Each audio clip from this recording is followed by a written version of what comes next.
నాగర్ కర్నూలు పోలీసుల కాడికి మాత్రమే చెప్తున్నా నేను. వాళ్ళందరూ రెడ్డిలకు సపోర్ట్ పలుకుతున్నారు, కానీ ఏ ఒక్కరైనా పాప చనిపోయింది కదా అని చెప్పేసి వాళ్ళను అరెస్ట్ అయిన వాళ్ళని కూడా ఒక్కరికి కూడా చూపించలేదు.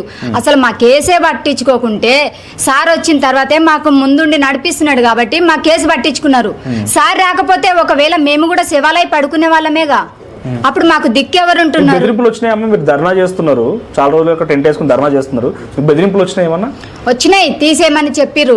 డిఎస్పీనే చెప్పిండు మాకు తీసేయమని. డిఎస్పీకి ఎందుకు అక్కడ సమస్య వచ్చింది? మీరు బాధితుల పక్షాన, మీరు బాధితులుగా మీరు ధర్నా చేస్తున్న డిఎస్పీకి వచ్చిన సమస్య ఏంటి? ఆ సమస్య ఇంకా రెడ్డిలు వాళ్ళు ఏం మాట్లాడుకున్నారో మాకైతే తెలీదు, కానీ ఆయననే తీసేయమని చెప్పిర్రు. తీయమని చెప్తే కుట్టడానికి వచ్చిర్రు. మాకు తీయము అని చెప్పినాం మేము. తీపించే ప్రయత్నం చేసిర్రు. అక్కడ షాప్ ఏదైతే షాప్ ఉందో వాళ్ళకు రెచ్చగొట్టి వాళ్ళని ఇక నుంచి తీసేయమని చెప్పడంలో అట్లా జరిగింది సార్.